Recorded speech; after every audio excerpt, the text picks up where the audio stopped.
Bonjour. Quand on a mis en place donc le studio vidéo, on a dû racheter du matériel, notamment des projecteurs, et on a décidé d'investir dans deux Cobb 300D Mark II de chez Aputure, et on voulait vous faire un petit peu notre feedback après un an d'utilisation maintenant.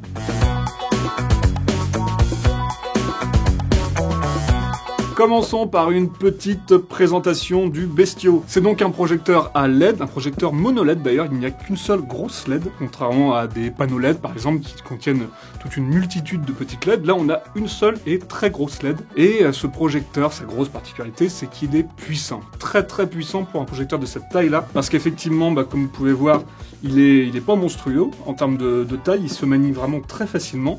Donc ça c'est la partie projecteur, il vient également avec un ballast qui permet de faire des différents réglages, de l'allumer, etc. On va voir tout ça ensemble tout à l'heure. Et donc voilà, c'est un projecteur à LED très puissant. Aputure promet 90 000 lumens à 0,5 mètres, si je me souviens bien. Et surtout, on a une qualité de lumière qui est vraiment irréprochable, il n'y a rien à dire là-dessus.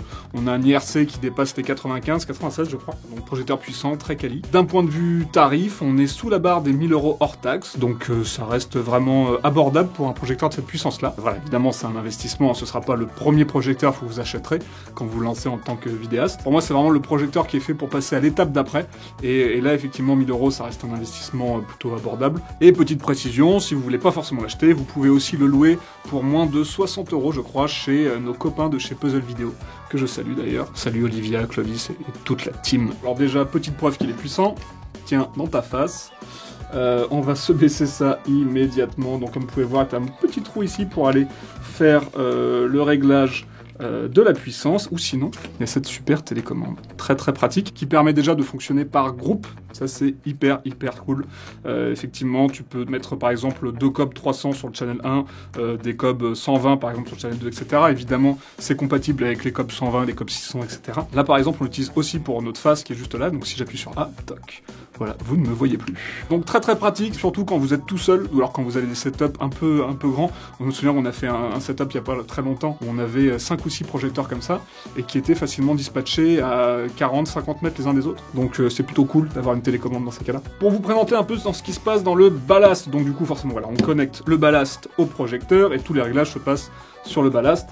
Donc effectivement il y a ce petit trou qui permet de faire le réglage, et puis ensuite on a aussi des effets, donc ça peut être plutôt cool. Donc vous cliquez sur... Comment ça marche déjà? Il faut rester appuyé sur le bouton Effect qui est en haut à gauche. Donc là on a un petit effet pulse qui peut être assez sympa. Il y a évidemment du stroboscope, des explosions, il me fait bien marrer. Ça peut être très cool pour faire des effets sur des produits ou ce genre de choses. Parce qu'en plus c'est un effet que vous pouvez totalement maîtriser, c'est vous qui appuyez pour le lancer. Donc voilà, ces petits effets peuvent être assez pratiques, c'est pas le gros du projecteur évidemment, mais ça peut être assez cool. Ce projecteur, et c'est valable pour tous les Cobb d'Aputure, ce qui est très cool, c'est la monture qui permet de mettre tout ce qui est accessoire de type flash. Le projecteur vient avec son bol, qui est très pratique pour spotter la lumière, et donc vous pouvez le mettre tout simplement comme ça. Hop, voilà, c'est installé. Je l'ai fait du premier coup. Personne ne verra ces images, Victor, tu m'entends? Personne ne...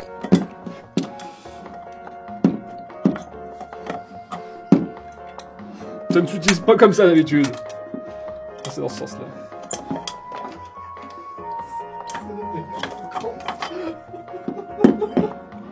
Donc le bol très pratique pour pouvoir spotter la lumière, ça c'est très sympa pour faire soit un effet sur un mur par exemple, ou bien un contre. Moi j'aime bien utiliser cet accessoire pour faire un contre, qui permet de ne pas baver dans tous les sens, ça permet de vraiment concentrer la lumière sur un point, c'est très pratique. On a une grosse boîte à lumière qu'on appelle Light Dome qu'on utilise juste ici, qui permet cette fois-ci par contre de vraiment bien diffuser la lumière, et c'est idéal pour une face. Vraiment pour une face c'est nickel, ça permet d'orienter votre lumière, de bien la diffuser. Il y a un nid d'abeille qui vient, il y a différentes opacités de gélate qui permettent de plus ou moins diffuser votre lumière. Donc ça c'est vraiment très pratique pour faire une interview par exemple. Et l'autre accessoire qu'on utilise nous, c'est la boule chinoise. C'est vraiment bien pour faire une ambiance, cette fois-ci par contre, pour éclairer vraiment une pièce dans sa globalité. C'est vraiment très pratique. Donc voilà, différentes typologies d'accessoires pour différentes utilisations. C'est ça aussi la beauté de ce projecteur, c'est un peu la diversité d'utilisation qu'il a. Et surtout le fait qu'il soit très puissant permet d'utiliser avec plus ou moins toute sa puissance, et donc avec des utilisations très différentes.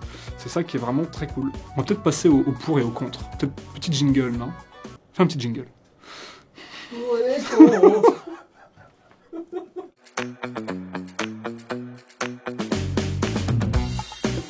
L'énorme point pour de ce projecteur, c'est évidemment sa puissance. Je reviens vite fait là-dessus, mais effectivement, vous pouvez l'utiliser très loin ou beaucoup plus proche, mais en mettant beaucoup de diffusion, tout en éclairant toujours bien votre sujet. Et c'est ça qui est vraiment très très appréciable sur ce projecteur. Et également la puissance par rapport à son poids, par rapport à sa taille. Effectivement, c'est un projecteur qui est vraiment très très maniable. Vous pouvez le manier vraiment tout seul, il n'y a aucun souci là-dessus. Et c'est assez impressionnant d'avoir autant de puissance sur un aussi petit projecteur. Et en plus de ça, effectivement, je crois qu'il pompe 300 watts ou quelque chose dans le genre. Donc ça reste vraiment hyper léger. Autre gros point positif, la petite télécommande, j'en ai déjà parlé tout à l'heure, mais franchement c'est juste un bonheur quand vous êtes tout seul ou à deux sur un set, de pouvoir tout contrôler à distance, c'est vraiment hyper appréciable. Donc voilà, gros point positif cette télécommande, et surtout le fait que vous puissiez bosser avec tous les autres typologies de cob, ça c'est vraiment très cool. Autre point positif, forcément les accessoires, une fois de plus, beaucoup d'accessoires, beaucoup d'utilisations différentes. Vraiment, ça a été très bien pensé là-dessus. Cette monture flash permet d'utiliser donc encore plus d'autres accessoires. Vous pourriez greffer dessus sans souci. Ensuite, la très bonne qualité de lumière. Effectivement, on a un IR 796 qui permet de totalement utiliser ce projecteur sur des scènes très exigeantes, comme de la beauté par exemple, ou du packshot produit. Donc ça, c'est vraiment nickel d'avoir autant de puissance et une si bonne qualité de lumière sans être forcément sur du gros HMI bien lourd, qui tient bien chaud, etc. Parce que là, on est sur du LED en plus, donc ça tient pas trop chaud. C'est vraiment très cool. Et j'en ai pas trop parlé, mais il y a également un sac qui est fourni avec ce projecteur. Donc toute cette histoire-là tient dans un sac qui fait cette taille-là, très maniable, de bonne qualité. Ça tient bien, ouais aussi, voilà, c'est quelque chose d'assez robuste quand même. Donc ce sac, très cool, très pratique. Par contre, effectivement, quand vous vous retrouvez à en trimballer 2 ou 3, ça peut commencer à être un petit peu lourd. Par rapport à un panneau LED, par exemple, forcément, c'est quand même un peu plus lourd, ça prend un peu plus de place, notamment à cause du ballast. Et ce qu'ils ont fait notamment sur le 600, le Cob 600, donc le grand frère de celui-là, c'est qu'ils ont mis des roulettes. Et ça aurait été peut-être pas mal d'en mettre aussi sur celui-là. Et pour terminer, quand même, il y a un point négatif, mais bon, en même temps, je sais pas quoi te dire, moi, c'est pas vendu tel quel. C'est le fait qu'il n'y ait pas de RGB. Effectivement, sur les projecteurs modernes aujourd'hui, on a tous envie d'avoir des modes RGB pour pouvoir faire des jeux de couleurs, pour pouvoir au moins changer la température de couleur aussi, effectivement, passer à 3002. Là, on est en full 5006, quoi qu'il arrive. Donc voilà, il n'y a pas d'RGB sur ce projecteur, mais il n'est pas vendu comme tel. Il y a le 300X qui est sorti, qui est bicolore, lui par contre. C'est le point négatif, mais je vous avouerai que nous, comme on a un studio qui est à full 5006, on s'en fout un peu, et si besoin, on fait un peu de GLAT. Je dirais pas que c'est un faux point négatif, mais voilà, c'est pas dramatique, et en tout cas, il n'est pas vendu tel quel. Donc vraiment pas de défaut de fabrication, je trouve, sur ce produit. Pour conclure, moi je considère vraiment que c'est un super investissement, par rapport au prix, notamment. C'est vraiment le projecteur qui nous a fait monter un niveau, je trouve. En termes de réalisation, ça permet de vraiment faire des choses qu'on ne pouvait pas du tout faire avant, notamment pour tout ce qui est interview, scène en studio, etc. Donc vraiment, foncez. Et je vous dis ça alors que ce n'est pas sponsorisé. Hein. Non, on n'a pas précisé ça, mais cette vidéo n'est pas du tout sponsorisée. D'ailleurs, à Puture, si vous regardez cette vidéo... Bon, si on peut s'arranger. Je suis très preneur, on n'est pas contre un Cob 600. Donc voilà, Puture, si vous entendez... Pensez à nous. Cette vidéo est terminée, j'espère qu'elle t'a plu. On va faire bien sûr d'autres reviews dans le genre. Si ça t'intéresse, n'hésite pas à t'abonner, à cliquer sur la petite cloche si tu ne veux louper aucune de nos vidéos. N'hésite pas à me donner ton retour si toi aussi tu as utilisé le Cob 300D Mark II en commentaire et me dire un peu ce que toi t'en penses. Donc voilà, on revient très vite avec de nouvelles vidéos et d'ici là, restez authentiques.